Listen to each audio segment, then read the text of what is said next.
Members, we're going to call we do not have a quorum at the present time. So I cannot call the committee to order, but we will start. We're going to jump around for those who are actually here. And it looks like we have the author for House File 180, Representative Sauke. Centers for the Independent Living is ready to go, mostly. There's apparently, you're missing one witness. Well, we'll do the best we can. All these bills are going to be laid over. Hopefully, we'll do about 20 minutes on each and get out and a little early and go shovel or push. So, Representative Sauke, you, as I said, we're going to lay your bill over. So why don't you give us a brief overview of your bill and have your testifiers. Thank you, Mr. Chair. I'm Dwayne Sauke from Rochester, Minnesota. With me are a number of testifiers that will lay out what the mission of the entities are, how they accomplish that mission, and how this is important for the people that are served. I think we all know and we all have a high standard of how the state and we as individuals step up to assist those people who have greater challenges than we do and to help them have a fulfilling, meaningful life. So that's the core center of the reason for this particular ask. With that, as was said, we have one testifier yet landing their plane. However they're getting here. And train car. we also have our chief advisor who is, I guess, arriving soon. So we are in that particular state of arrival. With that, then I'll turn it over to them. They will go ahead and describe their connections to this bill. Please identify yourself for the tape and proceed. Mr. Chair and members, I'm Kara Ruff. I'm the Executive Director of Independent Lifestyles located in Sauk Rapids, and I'm also the Legislative Liaison for the Minnesota Association of Centers for Independent Living. By the way, there's a train car accident just up the hill, so that's where our testifier is. There was a major crash. So.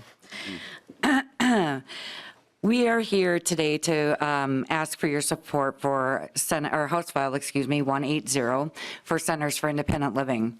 Centers for Independent Living there are 8 entities in the state of Minnesota, and we provide a wide range of services to people of all disabilities and all ages. We provide independent living skills training, peer mentoring, accessibility, advocacy, information and referral in all areas of life for people of all disabilities. We're here to ask for your urgent assistance with House File 180. CILs are community-based, non-residential, and consumer-controlled organizations. For the past 3 decades, 8 Centers for Independent Living have been expected to provide services to people of all disabilities and all ages throughout Minnesota with between $1 and $3 million for 8 organizations that cover the entire state of Minnesota. We have now been given a 5th mandated core service to provide also without additional funding. Again, not just one type of disability, but all physical, cognitive, mental, emotional, chemical, sensory, all disabilities from birth to death, mild to severe in every county in Minnesota. An independent study conducted 2 years ago showed that Centers for Independent Living need at least $18.2 million to adequately accomplish this. House File 180 requests $9 million funding added to our base, which includes $1 million specifically targeted for services to veterans with disabilities. This would get us at least halfway to our target after 30 years. We know that you have many issues before you and many tough decisions to make. We ask that you give this the justice and consideration that is long overdue on behalf of over 1 million or 500,000 people with disabilities in our state. Just a few statistics. People with disabilities constitute the nation's largest minority group and the only one anyone can become a member of at any time. Between 11 and 15% of Minnesotans have a disability, and 24% of veterans have a disability. 47% of people with disabilities live below the poverty line. 47%. 44% of people with disabilities say they're not being allowed to live in a setting that they choose. 2/3 of people in general actively avoid people with disabilities because they're still uncomfortable and don't know how to act. We urge you to give this the attention that it deserves. Historically, we've been further segregated, marginalized people with disabilities with sub-minimum wage employment, group homes, institutions, and other indignities against their will. All of these options cost significantly more than the service CILs provide at a fraction of the cost, and actually empower people with all disabilities to live with dignity, choice, and the ability to acquire the same skills and lifestyles as those without disabilities. Unlike any other model, we provide services and supports in all areas of life that are truly consumer controlled. 51% of our board and our staff must be people with disabilities so that we're truly governed by those that we serve. That's why our model works. Just in the past year alone, between the numbers of individuals relocated out of nursing homes and institutions and the almost 2,000 for whom we prevented the necessity and the over 7,000 individuals we served, we collectively saved the state of Minnesota around $20 million, which is highlighted on the back of our handout. There are still thousands of individuals across this state desperately waiting for these services. We want to be clear, we're not asking for a handout. We're asking the legislature to fund what is clearly cost-effective, produces real results, and to look at the facts. We bring individuals from dependency to independence, assist them in obtaining education, homes, parenting skills, employment, financial stability, advocacy, and so much more. Centers for Independent Living return on investment is greater than any other model. We must stop throwing money at large institutions who operate without accountability and without consumer control, and allow Minnesotans and veterans with all disabilities the opportunity to become as self-directed as those without a disability. Forgive me if I sound a bit intense. However, it is an intense issue. We have been waiting decades for the help that we need. This is a critical issue in our state, and we're here with a solution that actually saves taxpayers millions of dollars and produces real results. We are in crisis. Please don't let this be another hearing that you say sounds good and let us fall through the cracks. We've been doing this a long time and we've been waiting 30 years. We need your help. Let this be the year that the legislature does not simply keep doing what it's always done. Please let this be the year that we put people first and fund what actually works. One of our testifiers is stuck in the train car accident up the hill, but we do have John Schneider here to testify with us. Thank you. Please identify yourself for the tape and proceed. Good morning, Mr. Chair and members. My name is John Schneider. I want to tell you my story. I was homeless. I was living in a hunting blind. I was eating squirrels in the wilderness, and I served honorably in the Marines for 10 years. I was trained as a sniper, and when I got out, I had a difficult time transitioning into the civilian life. I did not have the skills to live independently. I was struggling with PTSD and more. And then one day, I received a phone call from some guy who said he was from the Center for Independent Living. He wanted to know if he could help, if I could come into the office and talk. So I met with him, and about this time, I was at the end of my rope. I had no faith in the system.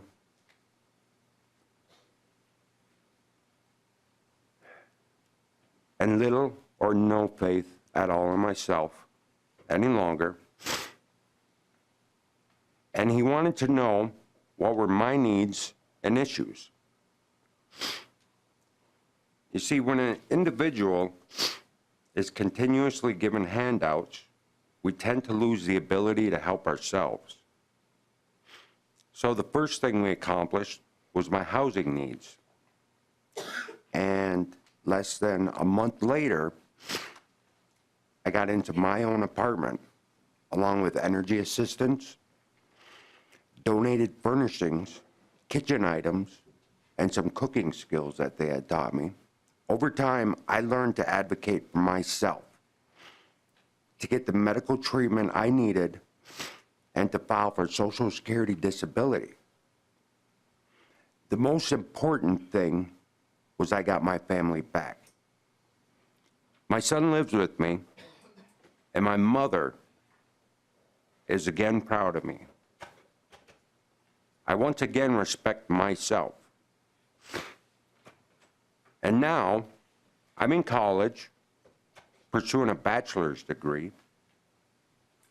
I've already completed my associate's degree in engineering. I currently hold a 4.0 GPA. I do public speaking to minors and to the community about dangers of drugs, alcohol, bullying. I moved into a house this year and now own my own reliable vehicle. I have the honor of leading my tribe's ceremonial traditions as the Eagle Staff Carrier. I've also been promoted to chaplain of the American Legion post-2018. I once again consider myself a productive member of society. I owe Access North a deep debt of gratitude. I had a huge mountain of issues to overcome, and the Center for Independent Living broke this overwhelming mountain down into achievable small steps that I can manage. The Marine Corps gave me the skills to save my life.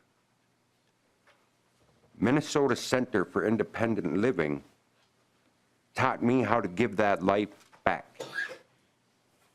I want to thank this committee and the Center for Independent Living for being here today. Thank you. Thank you, Mr. Schneider. Mr. Chair, we also have a handout of another testifier that could not be here today, if we could. Certainly, one of the pages will take that from you and bring it. Happy to answer any questions. Are there any questions? Representative Robbins. Thank you, Mr. Chair. Thank you very much for being here, and thank you, Mr. Schneider, for your testimony. We're incredibly honored by your service and your time with us today. Thank you. I just had a quick question. If you have any more of a breakdown of how much is spent in each of the geographic centers, and also how many people are served in each one? Each center, the roughly $3 million that we get is split equally among all 8 centers for independent living. And as you can see on the map, the service areas are quite large for each center for independent living. So to say that they're even remotely fully served is not accurate. We are barely able to get into all of those counties.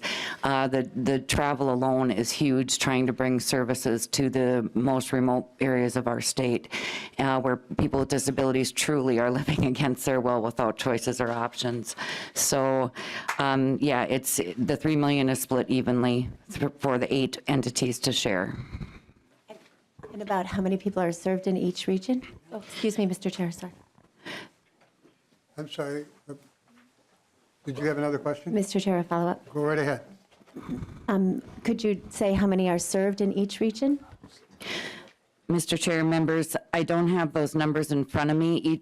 Each area serves, roughly different numbers, because some of us are more heavily populated and some of us are dealing more with geographic issues and trying to get out to the most remote areas. I know in our center, we served over 3,000 in central Minnesota alone. Collectively, we served over 7,000, and that's just in our core services.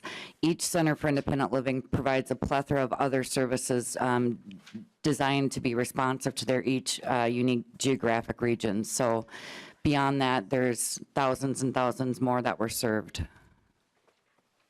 Representative Gunther. I remember one time I played a sneaky, and I walked into the St. Paul office and I sat in a chair, and one thing they do a very good job is they refer people to other places so they can get all the services they need. I didn't feel too sneaky about it, but it was kind of fun. Thank you. And the reason I'm late, Mr. Chairman, I was stuck in an elevator this morning. It's a freaky feeling. Well, I suspect being stuck in an elevator is much better than being stuck in a snowbank or a car train accident that somebody was stuck behind. Representative Sauke, you have your witness made it in. Would she like to comment or add anything to the?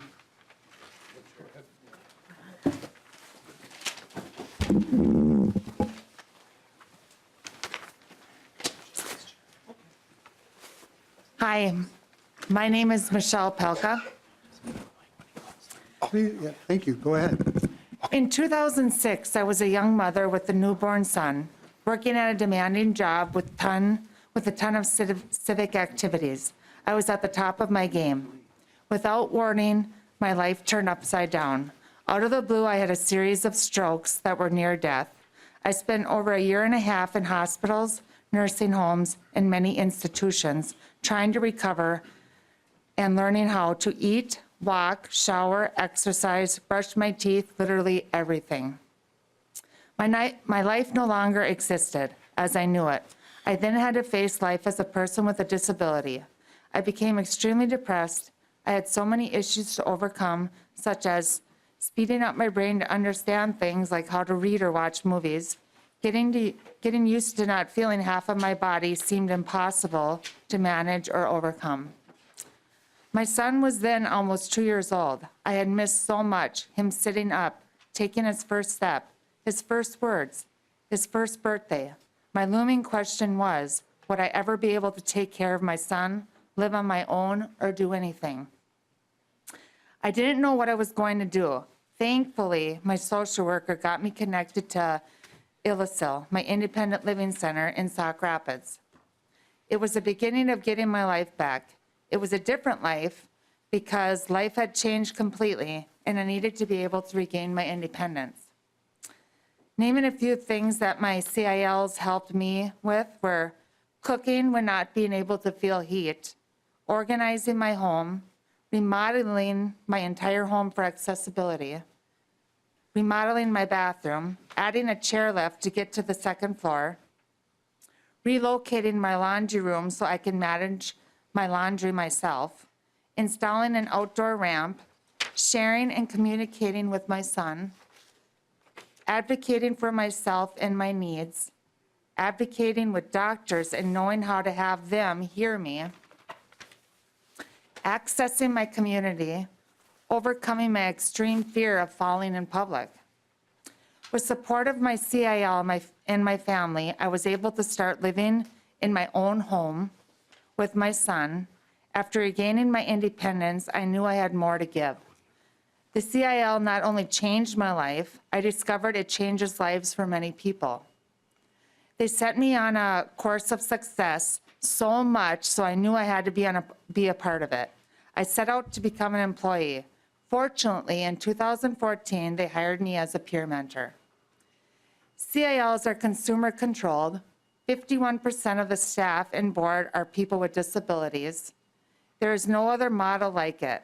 As a staff person, I assist others in coping with their disabilities, learning how to reach out for socialization and finding needed resources, as well as advocating for themselves, gaining accessibility in their homes, community participation, volunteering, job resources, plus many other strategies to living life with a disability.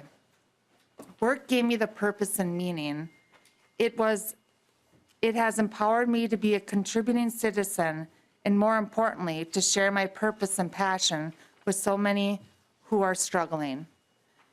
CLs are the solution that people with disabilities in Minnesota need. I am passionate for this cause. It is critical that others with disabilities have the same opportunity that allowed me to get back on my feet. Disabilities do not end life, they redefine it. CILs work on so many levels. It has allowed me to live independently with self-direction, choices, and now light the way for others. Thank you. Thank you. I see there's another witness at the table, or presenter at the table. Okay, Please identify yourself for the tape and proceed. okay. I'm Jared Gilbertson. From Ulster, Minnesota, and Chairman Mahoney and members of the committee. Option started working with me in 2012. I was 27 years old. I went to school in Halsted, Minnesota. I was a special ed classes, both elementary and most of high school. I was living at my father's farmstead and never lived alone. I started working with Options to help me learn the driver's training manual, both the rules of the road and the traffic signs. I took the test many times, reading it on my own, listening to it on the computer. And then we found a site that would read the test to me in person. The second time there, I passed the written exam, both parts, rules and signs. I passed the behind the wheel test the first time. That enabled me to begin living independently. I learned about housing options and got my own apartment. I was able to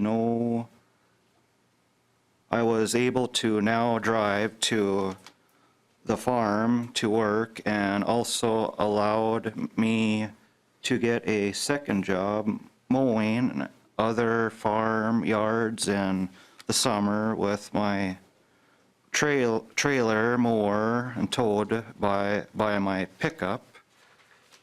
I also am employed shoveling driveways and working as a janitor at a local school in the winter.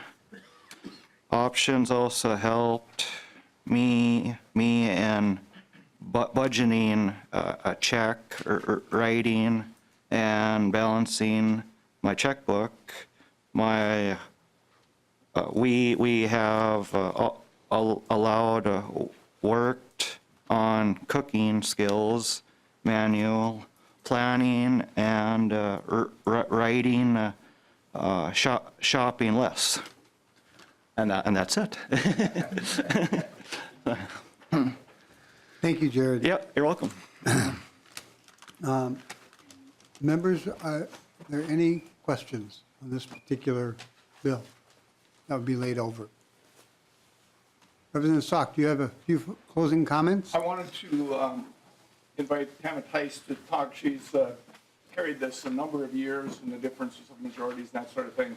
I'll give her any time that I might have had, so I just would like to invite her. Any time that you might have had? Nice to see you. Come on down and say a few words.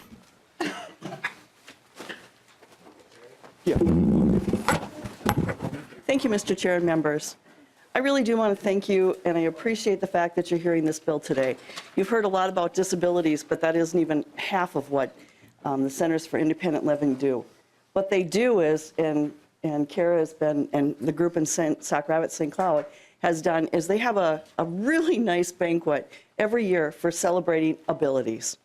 And I think that speaks a lot to what this bill does. It celebrates abilities. It takes what you do have and works with you to make sure that you take the advantage of what you have been given.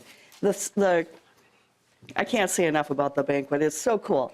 Last year, we had the 2018 gold medal winner in the Paralympic snowcross competition who lost a leg in a snowcross accident. He was like a rock star. It was so amazing to see all these folks gather around him and celebrate him. And he's looking at everybody going, but look what you do. And that truly is what I think Independent Lifestyles does.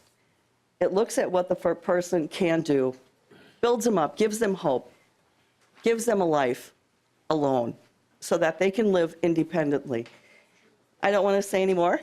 I know my time is up, but thank you so very much, and I hope that you will continue to support independent lifestyles and to do even a better job this year. Thank you. Thank you. The members will lay House File 180.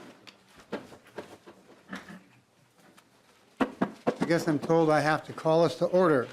So I will call the committee to order, and I will lay House File 180 over for possible inclusion in the omnibus bill. Having said that, second.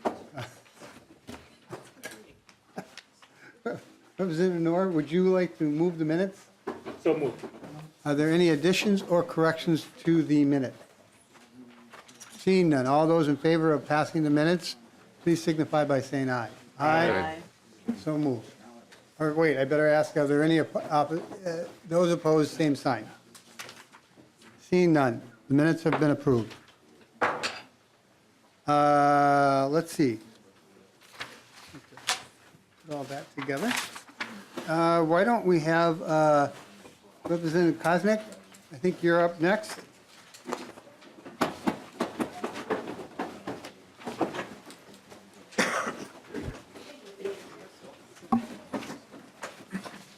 You do well if we do the next one.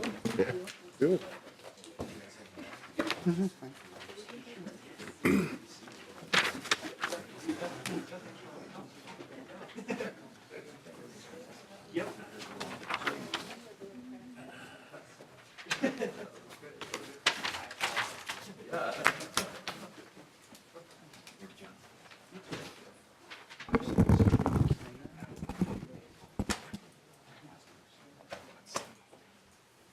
Representative Koznick, we're going to hold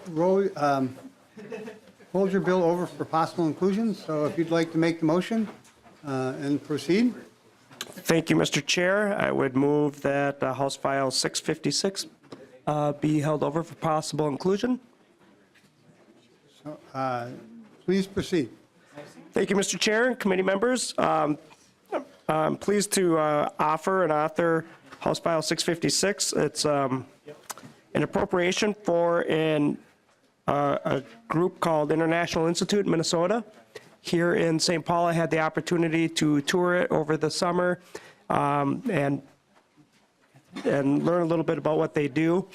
I was introduced to it a lot because as an adopted person and new Minnesotan myself, I kind of took an interest in some of the work that they do, providing resources and services for new Americans, immigrants to Minnesota, and they do a naturalization ceremony that I was able to witness as new Minnesotans come here and they earn their citizenship.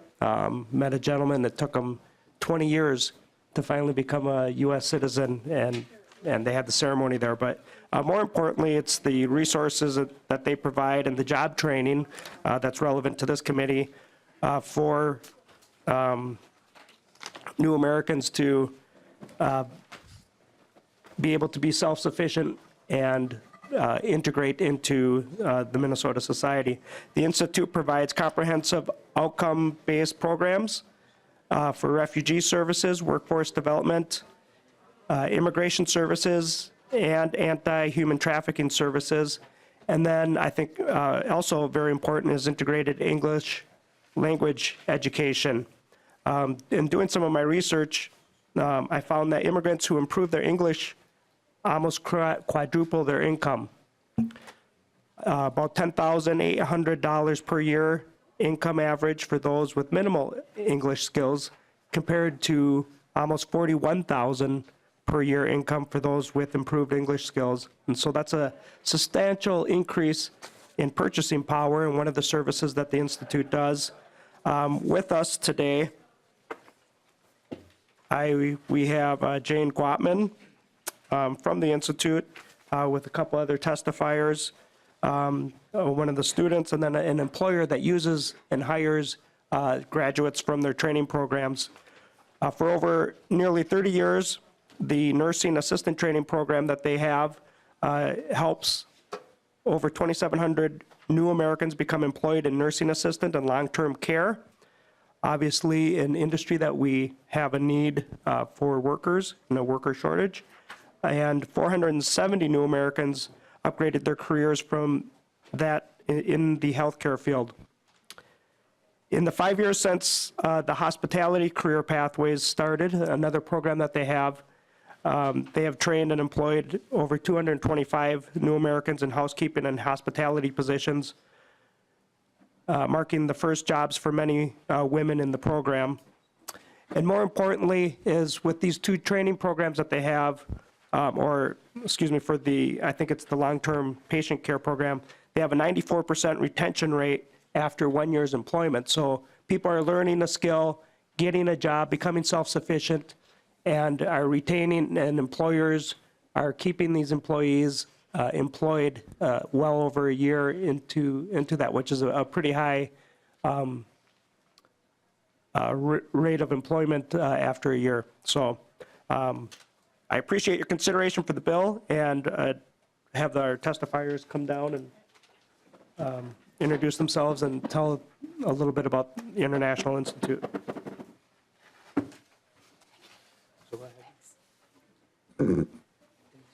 Thank you, Representative Koznick. And good morning, Chair Mahoney and Vice Chair Noor and members of the committee.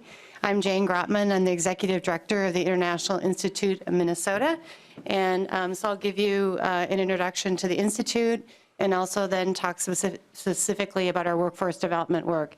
And I appreciate the opportunity to testify and educate you and inform you about the work that we do in workforce development. And I'm going to interject here that, we're going to try and get through the full agenda this morning, so you've got about 15 minutes. Great, thank you. I'm a fast talker, thanks. The Institute is a nonprofit serving new Americans. We're in St. Paul, serving new Americans in our community. This year, we will celebrate our 100th birthday. We provide comprehensive quality services, including education, English classes, and college preparation courses, refugee social services to help newcomers integrate, immigration and citizenship programming. Last year, we helped over 1,300 people become U.S. citizens, and anti-trafficking services for both labor and sex trafficking in our community.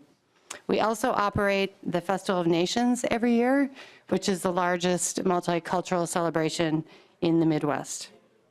But most relevant to this committee is our employment work, helping newcomers find their first job, and then doing the important work of helping them move into career pathways where they can advance to a higher wage that can sustain and support their families. Our medical careers pathway helps new Americans become nursing assistants, as was mentioned. We have the training on site, and then we help them advance into nursing positions and other advanced positions within healthcare. We have employed more than 2,700 new Americans in healthcare positions, over 2,200 in nursing assistant positions, and 500 have advanced into nursing and other advanced positions in the medical field, and that's already been stated, and that's happened over the last 2 decades. This program has an 86% job placement rate and a 94% 12-month retention rate in an industry that has a national turnover rate of 70%. So if an employer hires our graduates, it really dramatically changes their business model, saving employers money, and also providing consistent and quality care for residents. So critical to career advancement is success in college, as you all know. This pathway includes College Readiness Academy, which provides intensive academic preparation and college navigation. 96% of participants who are in the College Readiness Academy completely bypass remedial education in colleges, moving into their college coursework, which greatly increases their college retention and their college graduation rates, which is critical for people who want to move up into nursing positions. The hospitality careers pathway includes hotel housekeeping training and hotel supervisory and leadership training and dietary aid training for both long-term care and hospitals. As was mentioned, the pathway has employed over 225 people in the last 5 years. 85% of the participants in that pathway were unemployed when they entered the pathway. So the funding request we have before you will provide funding for the hospitality pathway and will more fully fund the work of the medical careers pathway. This funding will provide 35 new additional job placements for the hospitality pathway and help to fund the 137 medical career placements that we currently have. In 2017, we competed for and were awarded a P2P grant from DEED for $312,000 per year, and it's a 2-year grant, and we're very grateful for that funding. But these funds cover about 26% of the medical careers pathway and do not fund the hospitality pathway currently. So we are here before you to ask again to repeat funding for the hospitality pathway and to sustain the work that we do in the medical careers pathway. Thank you. Thank you.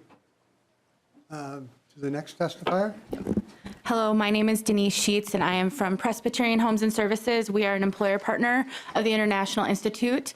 Thank you for allowing us to speak today. I just want to tell you a little bit about Presbyterian Homes. We have been around since 1955. We provide senior services to seniors in Minnesota, Iowa, and Wisconsin. We are the 4th largest nonprofit senior services organization in the country. We're in the top 20 of largest employers in Minnesota, and we're the 2nd fastest growing in our sector. Jane spoke about the difficulty in retaining employees in this field. We have a lot of competition for the people we hire. Nationally, about 70% of the caregivers in our industry turn over, but with Presbyterian Homes, our turnover is under 40%. We credit that largely with our organizational model, but also with who we hire people from. In the past 5 or so years, we've hired about 140 employees from the International Institute in nursing assistant positions. We have 6,600 employees in 3 states, and about 60% of our employees are nursing assistants. And so that gives you a sense of the urgency of filling these roles because they are our largest role. In the past 24 months, 41% of our applicants have identified as non-white. I can't give you an immigrant breakdown of that, but I can tell you that a significant portion of our employee population is non-white, many of them immigrants. I would say most of our nursing assistants that apply lately are from other countries. I would say over 50%. A lot of African countries, because in other countries caring for seniors is a value and a priority. And so when they come to our country, it's a real natural progression into a career path that can really help support them in the future. We will need to hire about 46,000 employees in the next 15 years, just Presbyterian Homes alone, to meet our growth goals. We're looking to double in size in the next 15 years because of the senior population growing. And the needs of the senior population are going to increase by 65% in the next 15 years. And when you think about what is happening in our economy, there were 6.3 million unemployed people versus 6.9 million open jobs in the last year. So the supply is definitely not meeting the demand all over, but definitely in an industry where 60,000 older adults turn 65 every day.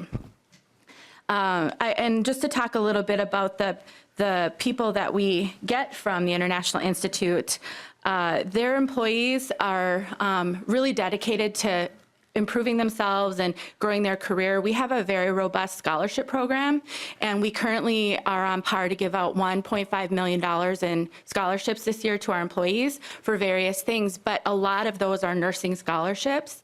And in order to qualify for a scholarship, you have to be willing to work just an average of 10 hours a week throughout the course of your education. And I would say the majority of our employees, immigrant employees who receive scholarships, work well over that. They're in the 20 to 25 to 30-hour-a-week, and many of them maintain full-time hours. And a lot of our American-born scholarship recipients are meeting the 10-hour requirement and not really going over that. And that's really helpful to us because we need those caregivers. We'd like to help them grow, but there is unintended consequences of the scholarship program, which means people reduce their hours in order to attend school. So these immigrants that come work for us are very motivated to improve themselves, but they also are very motivated to work. And that's really helpful to us. And so we're very grateful for that pool of employees.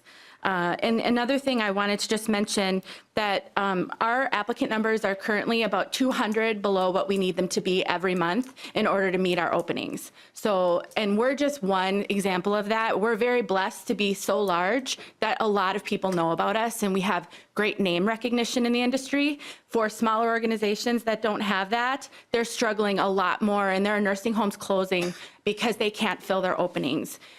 All over the state. And so this is a real crisis where we need to train more people to be caregivers or we're not going to be able to serve the seniors that need the services. And then finally, to talk a little bit about another example of that lack of people, community colleges are canceling their nursing assistant programs frequently. Like each quarter, they may cancel a class because they don't have enough enrollment. That happens to us frequently. Century College teaches their nursing assistant class at our Boutwells Landing location, just this side of Stillwater in Oak Park Heights. And at least 5 times a year, they have to cancel a class because they don't have enough enrollment. And a program like the International Institute pulls from a different pool of people, and they could certainly serve more people in their nursing assistant classes if they had the ability to do that. So, you know, we are interested in helping them expand their services so that they can serve more immigrants, and then we can hire more people to care for the older adults that we need to care for. I think that covers it. Thank you. Thank you very much. You have someone else that, Representative Koznick? Please identify yourself for the tape and proceed. Thank you. My name is Marie Denise Uwizera. I am from Rwanda in Africa. I came here in America in 2005 with my children to join my husband because he had asylum.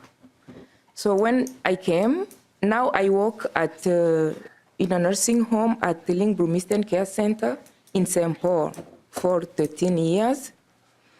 I started there as a nursing assistant in 2006, and now I am a registered nurse, and I am a charge nurse on a transitional care unit. When I came in 2005, my husband took me to the International Institute of Minnesota, and he says, I took my training here, you can do it too. After my nursing assistant training, I started working, and I took more classes at the International Institute for courage readiness because I wanted to keep going and have my degree. So the program helped me a lot as it helps so many refugees and new immigrants in this country. I learned how the college works here. I got to know how to find a college and how to register for classes. So I got to study skills.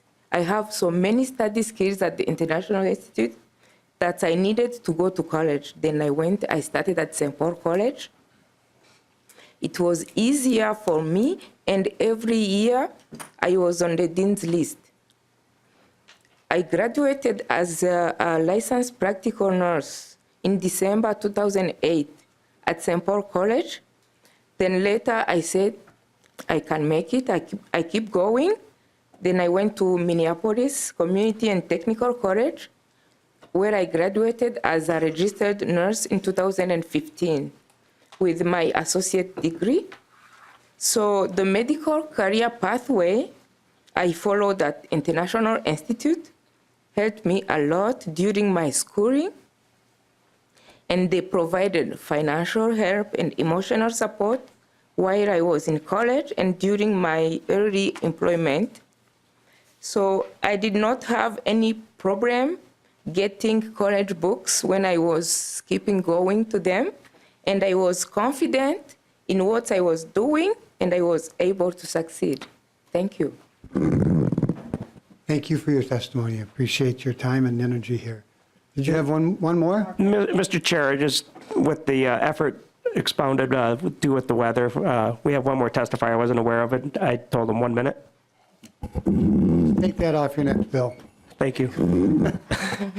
Please identify yourself for the tape, and welcome to the committee. Please identify yourself for the tape and proceed. Thank you. My name is Daniel Onyancha. I was born and raised in Kenya. I moved to the U.S. in 2009 and started working in a nursing home after challenging the exam. I came to know the Institute of Minnesota when my wife came. She's there, and she went to the institute. She got educated there, and through her, I benefited because I started a program at St. Paul College in the LPN. So before I graduated, the institute gave me 2 scholarships from the institute, and then I graduated in 2016. Right now, I'm working at Rose of Sharon Manor, Villa Center, and in 2 communities of care it's home care services. And now I'm done with the prerequisite for RN program, and I've applied to the North Minnesota West, and soon I will join there and take my associate degree. I'll appreciate your help through Minnesota International Institute of Minnesota. Thank you so much.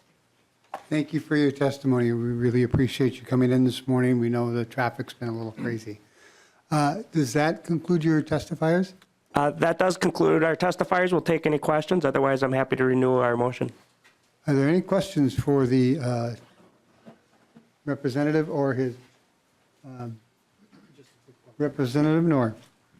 Just a quick comment, Mr. Chair, members. I've known the International Institute for many years. I have seen them do the work, welcoming new Americans from the airport to their homes, to their jobs. They've done a phenomenal job that I've known. I keep on referring individuals who need services, worked with them from various capacities from the state to the community services. Thank you so much for the work that you do. Any other questions? Any other questions? Representative Koznick, would you like to renew your motion? Thank you, Mr. Chair and committee members. Obviously, this is a good, innovative model that is putting people to work and helping our economy and providing needed jobs. And so I would like to renew my motion for House File 656 to be laid over for possible inclusion. So moved. Thank you. Thank you.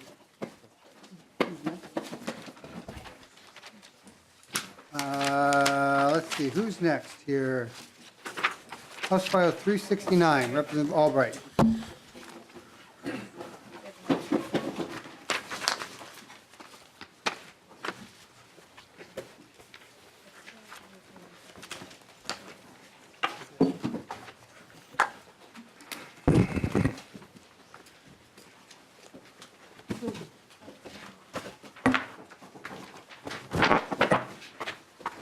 Representative Albright, welcome to the Jobs Committee.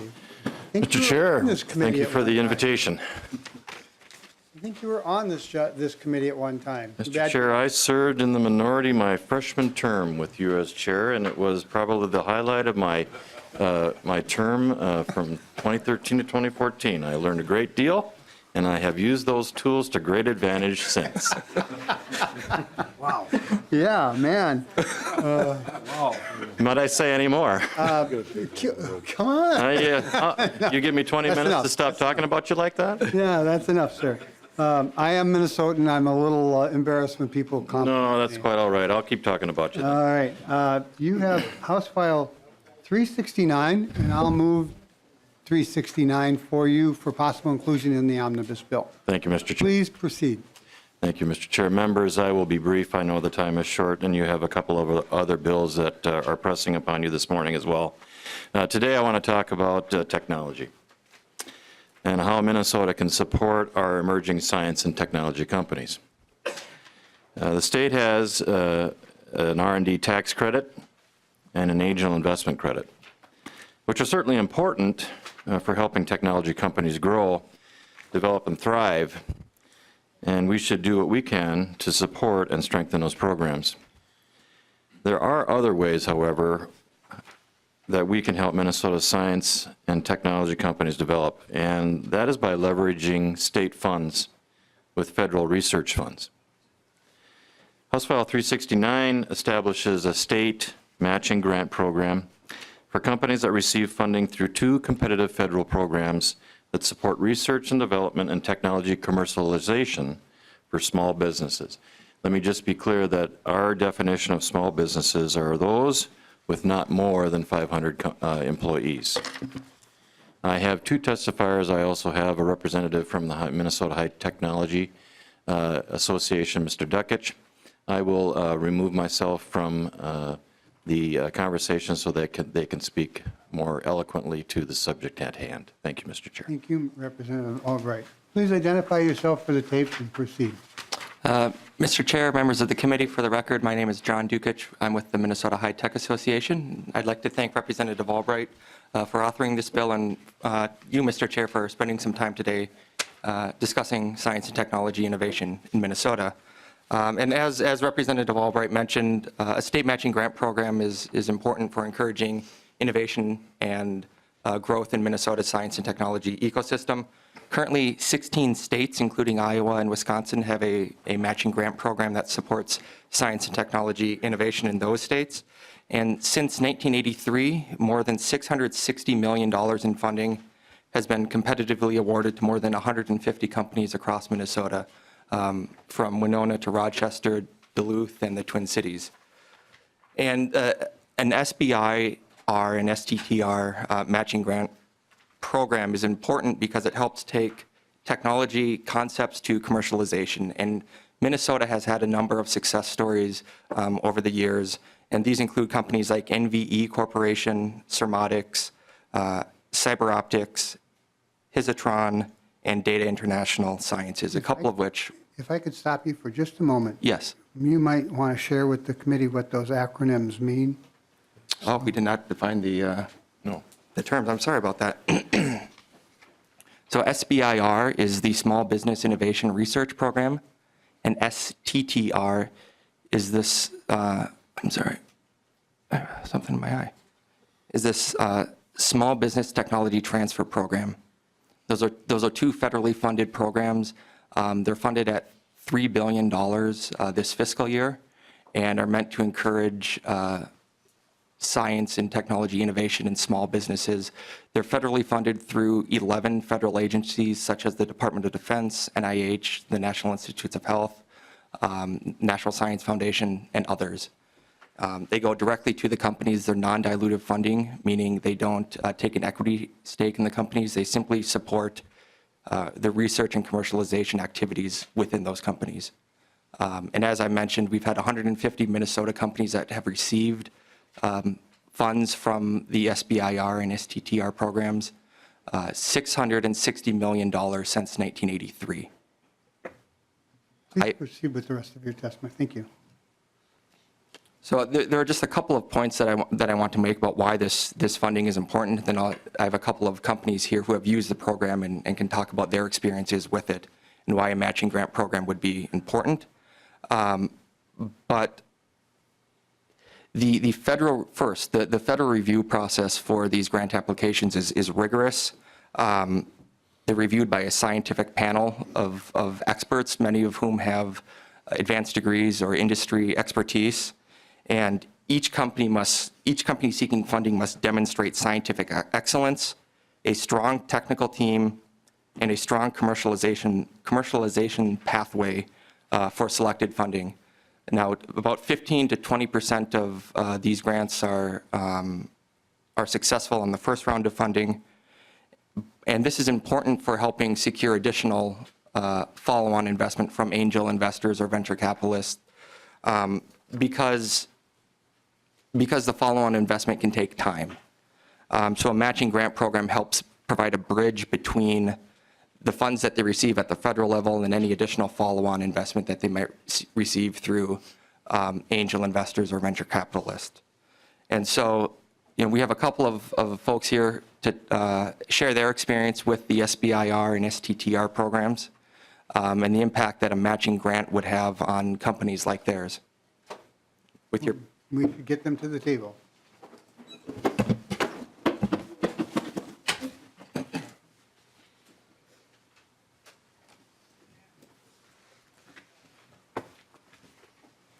Good morning. Welcome to the committee, especially on this this day with no problems on the road. Please identify yourself and proceed with the Sure. My name is Dr. Cora Liebig. I got my degrees in chemical engineering from MIT and University of California. I grew up in New Hampshire, and I've lived all over the country. In 2008, after 12 years at Dow Chemical Company, I moved my family of 6 from Texas to Minnesota to join a sustainable chemistry startup. When that startup became non-competitive due to the collapse in oil prices in 2015, it folded. At that time, I had a choice. I could launch a nationwide job search and move again, or follow my dream to start my own company. I had been watching the tremendous growth in 3D printing for a number of years, and I knew there was an opportunity there. I founded Chromatic 3D Materials in 2016. I rented a little lab space in Golden Valley, and I hired my daughter, an aspiring high school chemist, to help me do the first experiments to prove some concepts. I paid her in coffee. Chromatic 3D Materials has developed proprietary materials chemistry for 3D printing comfortable, durable parts. Most 3D printing materials are fragile, but our chemistry approaches allow 3D printed parts to make the durability standards of industrial real-world applications. The reason why this is important is that 3D printing has the potential to make local small-scale manufacturing much more economical, so that a small entrepreneur, a small business can actually bring all their production onshore instead of taking it offshore. The potential applications are broad, from footwear, like this 3D printed flip-flop that we've made in our shop. That look good on you, Tony. They are, sure. They're a women's size. Okay. Still would look good. But it can also be extended to better fitting, comfortable prosthetics and automotive spare parts. We're sampling German automotive companies today. The military is interested in using our materials to make durable spare parts when they are at remote locations and can't get supplies.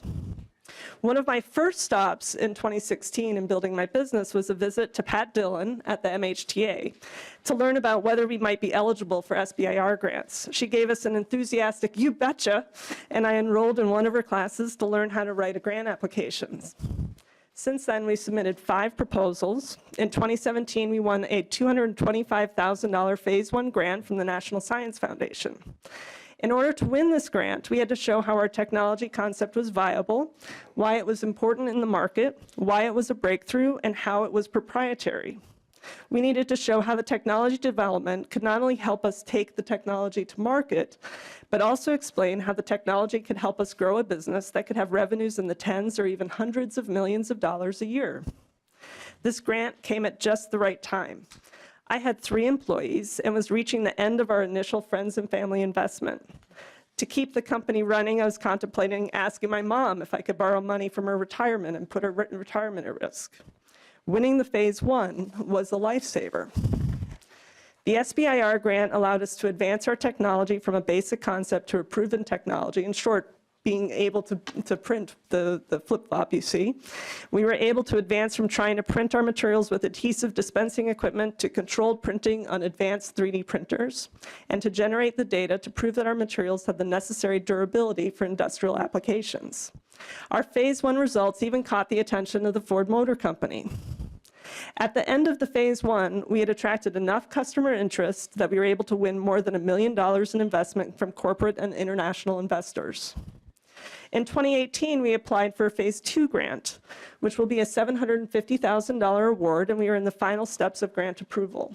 Again, this grant is coming at just the right time and will allow us to make another large step forward in our technology development and hopefully set us up to win investment that will allow us to grow from 5 employees to 20 or 30. More importantly, we will be able to get our products out in the market so that we can get a steady revenue stream and grow the company and the potential of the technology. However, SBIR money is very restrictive. It can't be used to pay for patenting, or for a marketing director, or for legal fees. And this is where the matching funds from the state would be most helpful. Matching funds would help to continue the business development in parallel with the technology development. I'd like to close from a story from a consultant who helps our business with business development. He leads a company in Kentucky. The company that he leads in Kentucky was moved from Georgia to Kentucky solely because of Kentucky's SBIR matching program. Today, the company has grown to 20 employees, most of whom are University of Kentucky graduates. Companies who win SBIR grants have had to prove that they have the inventions, technology, and business plans to build strong, innovative businesses. Matching funds from Minnesota would attract more companies who win these grants and would help these companies have the financial security necessary to take their technology to market. Thank you. Thank you. Very exciting stuff. I know 3D printing is part of the wave of the future and the technology that we need in this state. Sir, could you please identify yourself and proceed? Yes, Mr. Chair, members of the committee, thank you for the opportunity to be here today. My name is Dr. Lars Oddson. I'm the Chief Technology Officer and co-founder of a small medical device startup in Minnesota called RX Function. And we are commercializing a technology called Walk-a-Sense, a device to help patients who have lost sensation in their feet because of peripheral neuropathy, and they have balance problems and can't walk well. This is a neuroprosthesis that provides information back to them through an interface with this, what we call the leg unit, I can pass this around, and this sensor that we put in the shoe that measures the pressure that these patients cannot feel. This makes them walk and stand and function better. And this has been developed under an SBIR grant from NIH. You can pass that around. Briefly, my story. I was born in Iceland. I grew up in Sweden, where I received my PhD in medical sciences at the Karolinska Institute in 1990. In 1993, I moved to Boston to do a postdoc at the world-renowned Neuromuscular Research Center at Boston University. I enjoyed Boston and ended up being offered to stay on research faculty at the Neuromuscular Research Center, where I ran a lab for 14 years and had funding from a lot of the regular federal agencies, including NIH, as well as NASA. In my lab, I had a wonderful grad student who wanted to contribute to a gap in the knowledge about balance. So my expertise in how the brain controls balance function and what we can do to improve that, to help that, what happens with disease over time and so on. So he developed the idea to replace the lost sensation in the feet with tactile input through vibrators. So we demonstrated this in the lab at Boston University in around 2000. Boston University filed a patent for this. And we couldn't build something at the time that really could be placed on patient walking out the door because simply technology was too expensive, the sensors were not available yet, batteries were not good enough, and all these things that are sort of falling in place today that allows us to make something like that. In 2007, I moved to Minnesota with my family. We came here on the day the bridge fell, never forget that, and helped start the Sister Kenny Research Center under the Sister Kenny Rehabilitation Institute, today Courage Kenny Rehabilitation Institute. Brought with me some of these technologies we had worked on in the Boston University. In 2010, I co-founded the company RX Function, and we received a phase 1 SBIR grant from NIH. And then shortly after that, when we had proven the initial concept, we received the phase 2, so a total of $1.3 million was received from NIH to start this company, and it led to us being able to develop and demonstrate this technology. And the final thing we did under that grant was a study with the Minneapolis VA demonstrating that this could help patients who have these problems to improve their function essentially within a session with a physical therapist. Then after that, we were beginning to look for the next round of funding. And for the reasons that Cora just mentioned, the challenges that you face as a startup company is that you cannot use the SBIR funding for many of the necessities to move towards commercialization. So we had a couple of years of sort of drifting along and not having funding essentially at all.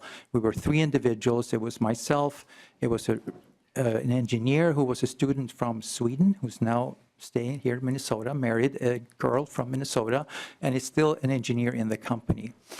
We were able to recruit an experienced CEO who helped us move and raise funding. So we raised our Series A funding early 2018.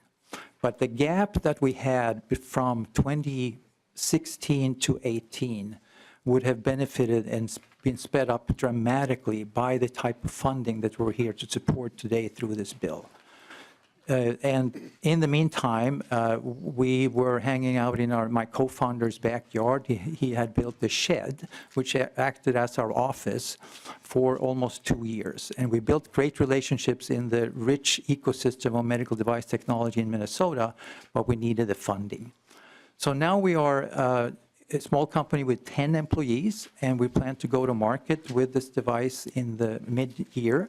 And we have been able to bridge that valley of death. That's a common term used for medical device startups or startups overall, most of which fail. And many times it's not because of the idea or the concept of the technology not being good enough, it's simply lack of funding at the right time. And this type of funding that we're talking about today would be fantastic to help bridge that gap. Thank you very much, Mr. Chair and members. Thank you. Do you have any other testifiers? I do not, Mr. Chair. Are there any questions for the testifiers or the author? I've got a bunch of them. I've carried this bill, 15 years ago, and I couldn't get it through then, so maybe you might get lucky.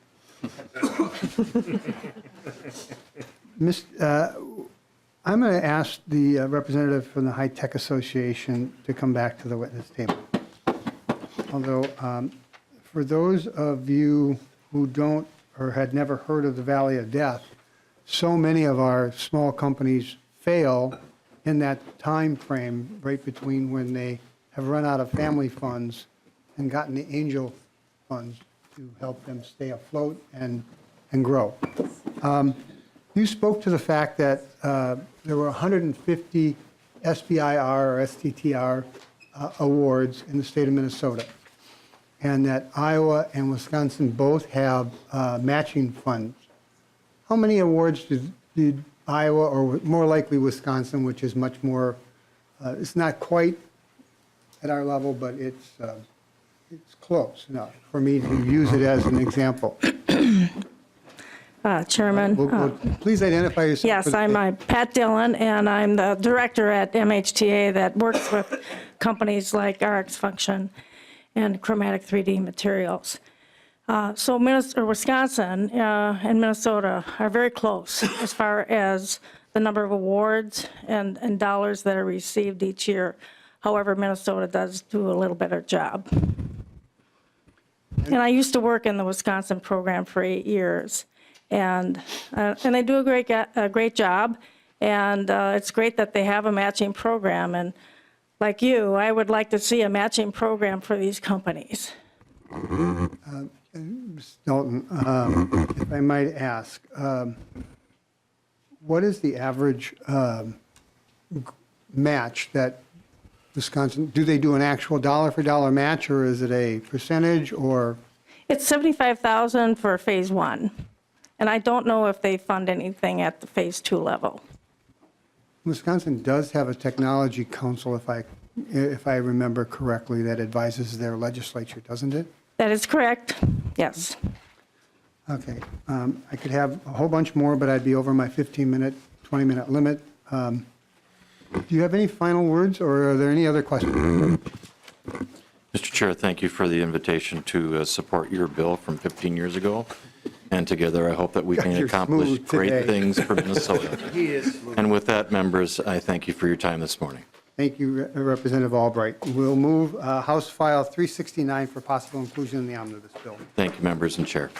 The last bill of the day is 537. Representative Fischer.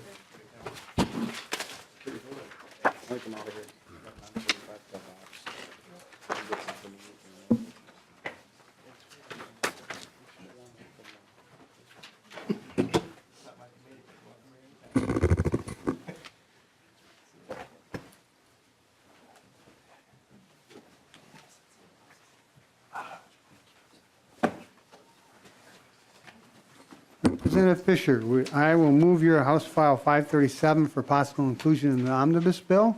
Please proceed. Thank you, Mr. Chair. Committee, I appreciate the opportunity to be here this morning. This bill will refer to some of the things that in the bill that you just heard before. When you take a look at 3D technology out there, 3D printing, Century College has a very large program that deals with 3D printing with the Fab Lab.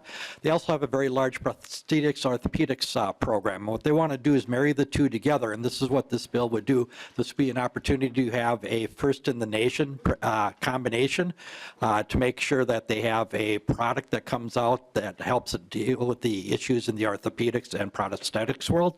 What I'd like to do is turn it over to my testifiers here, starting with Scott Simonson, to start explaining a little bit about the program, what they're hoping to accomplish, and there'll also be some props that we'll be passing around in the process.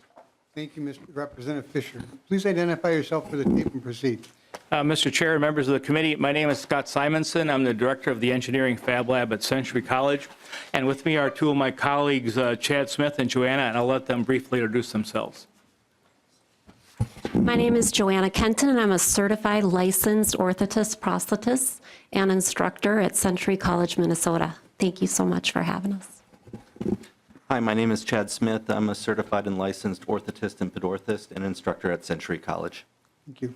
And our vision is to implement an advanced digital technology center for orthotics and prosthetics, linking advanced digital fabrication technologies designed to promote business and industry collaboration and workforce development.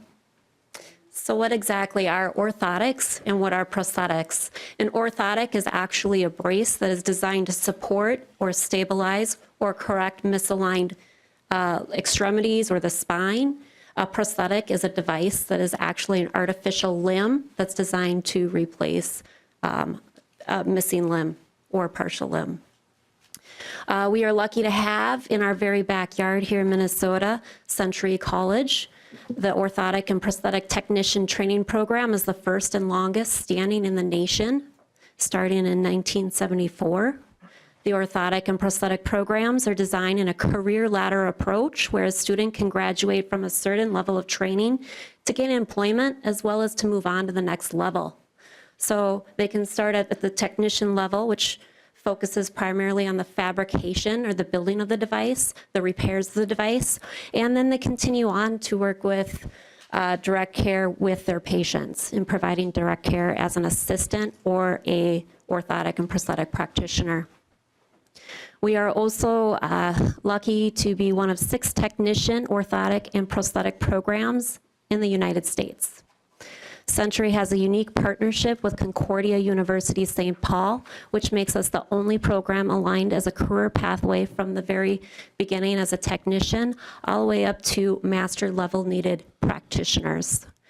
And additionally, this is significant because the novelty of this program attracts people from all over the 50 states, and as well as over 16 countries. All right, I'm going to speak on the goals of the Advanced Digital Technology Center. At the end of this, I'll pass out some props for you to look at. Our goal... Why don't you pass out those props as we speak? As we speak, all right. If you want to do that, Joanna. Yep, so some of the props are from the old way of how we would fabricate things, the current way that we do it, and then there are ones in there that are 3D printed items that we've made or companies have made for us. So there are 4 goals in how we envision the Advanced Digital Technology Center. They include promote technology collaboration in the OMP field between Advanced Digital Technology Center, business and industry, and other organizations in the region's workforce. This will be accomplished by the ADTC, serving as an incubation center for outside patrons and industry partners, allowing for collaboration and innovation between internal and external programs. Goal number 2 would be to serve as an open source clearinghouse for testing and validation of evolving digital tools, systems linked to the OMP industry, which currently does not exist. We plan to meet this goal by creating an open door to develop and test ideas, designing a center to foster and promote innovation, and providing shared resources and a sustainability framework. Our goal 3 is to support and train the new and existing members of the workforce in advanced technologies and methodologies. We plan on continuing education opportunities linked to continued certifications and licensures, partnering with O&P industry to provide training in advanced treatment options, and enabling the ADT Center to be a leader in changing technologies and how those technologies affect the O&P field. Goal number 4 is to promote economic development within the region. This will be accomplished by having the ADT Center foster relationships with entrepreneurs to work with skilled professionals to develop business ideas and enhance business practices, and also serve as a catalyst to help support new business ventures as well as existing businesses. So some of the technologies that we plan to have housed within this new center will include technologies in the areas of advanced 3D and 4D printing, robotics, automation, computer-aided design, advanced simulation, utilizing the fields of big data and artificial intelligence. Funding for the center will also enable the college to investigate and apply advanced technologies in the area of scanning, patient virtualization analysis, which is important for the verification of technology-based solutions for patients.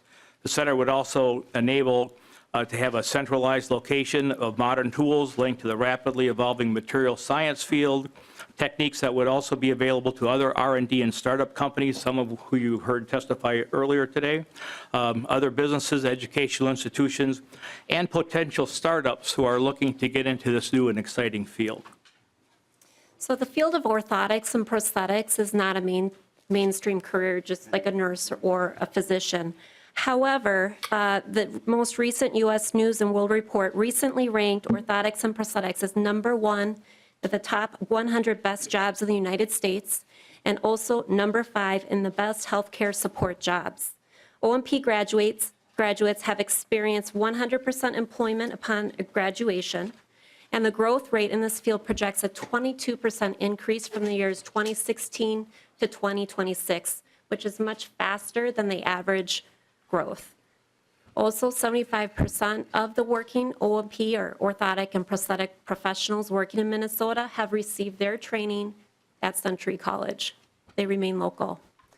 As you can see, the field is growing, and this is due to a loss of workers from retirement, and also due to the rise of vascular disease and conditions such as diabetes. It is estimated that 507 people lose a limb every day in the United States. That's a very staggering high number and is expected to grow. Patients who do receive higher technology prosthetic devices have a better quality of life. They have fewer falls, fewer emergency room visits, and other comorbidities than patients limited to less advanced artificial limbs. Technology is changing the way O&P professionals support their patients. Computer-aided design and computer-aided manufacturing allows models to be created and reproduced by 3D printers. Also, new technologies and research is advancing at such a rapid rate. We now have research that you could make prosthetic limbs that can feel, or robot external walking frames to help paralyzed people to walk. This is going to continue to grow, and we want to be able to provide this to our state. In addition, the center is designed to effectively foster collaboration between advanced digital technologies and O&P industry. Some of the ways we plan to do this include build new partnerships between public and private sectors, create undergraduate research opportunities, maintain and enhance national and global Fab Lab partnerships. Currently, we partner with MIT and the University of Minnesota, and as well as regional companies in the healthcare industry, which will be leveraged and expanded upon with this. We provide an infrastructure and support to transition incumbent technical workforce from hands-on to digital technology, encourage existing O&P companies to explore modern equipment and advanced technologies to build and refine their fabrication process and treatment modalities, and foster new business startups through the creation of an incubation center in advanced digital technologies. So as you've heard, this will be the first center of its type in the United States, and obviously the first one in Minnesota, bridging analog practices with newer advanced digital technology systems, which are rapidly emerging in the O&P field. The center will not only help us evolve technologically, but will also aid in meeting increased workforce needs, which are becoming more and more crucial in our region. Our vision is for Century to become an innovation center, enabling us to integrate rapidly emerging technologies into the orthotics and prosthetics field. Minnesota has traditionally been a leader in the healthcare field, and this is a natural evolution for our college in the state, which we think will better position the state to lead the nation's technology-driven innovations and companies. Thank you for your time. Are there any questions or comments? Representative Dabney. Thank you. Excuse me. Thank you, Mr. Chair. Can you speak more about how you recruit students? Certainly. Yeah, we actually, students really come to us. We have a lot of students because we have a very, there are 6 schools in the United States who teach fabrication, and then there are 13 schools who actually teach the master's level education.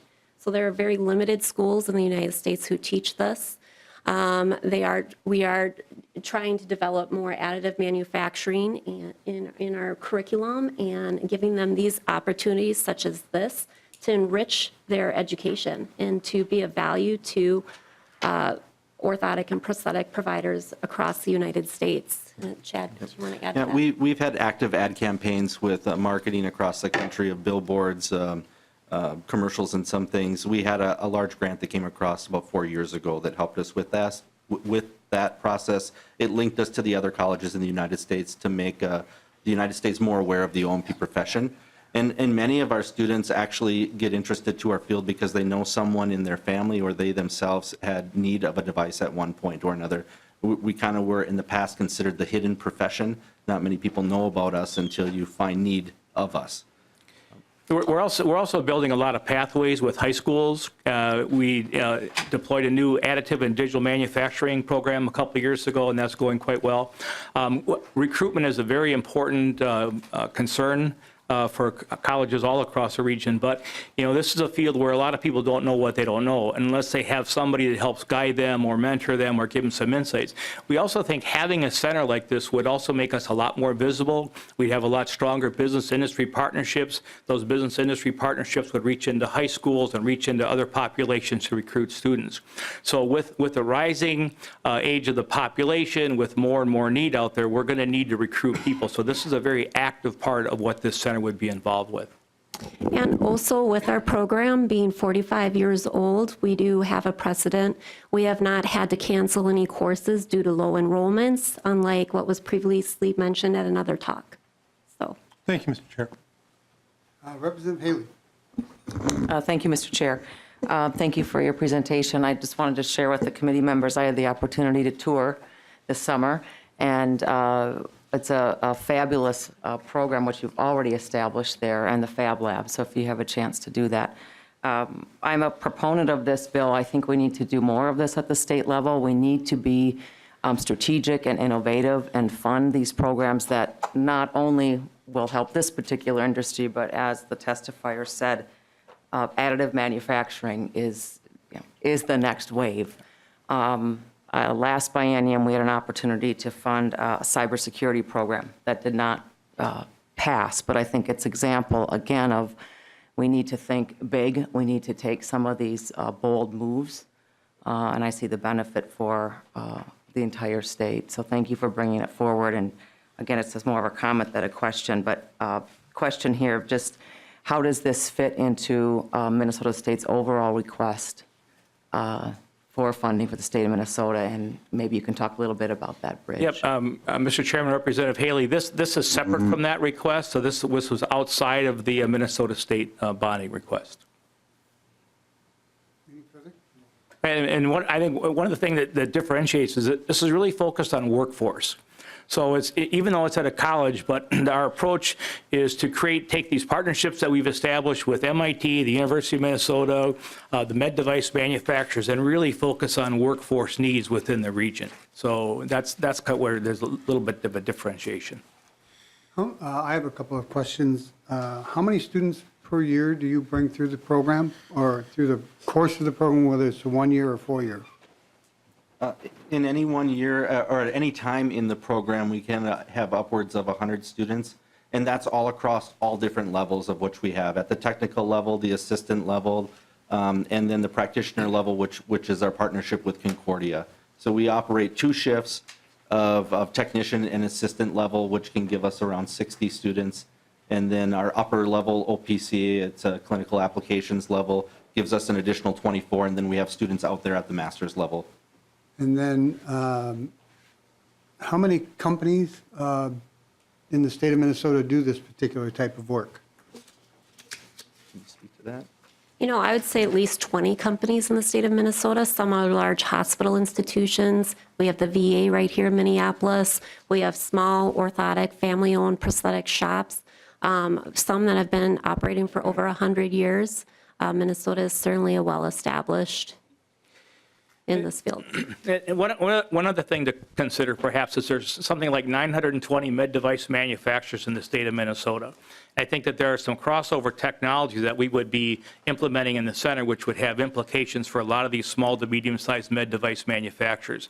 So part of the goal that we have to create the center is to have one location of shared resources of relatively expensive equipment that we could utilize across multiple dimensions. And that med device manufacturing sector is an area that we're very interested because, you know, computing started in Minnesota, but it moved to the coast.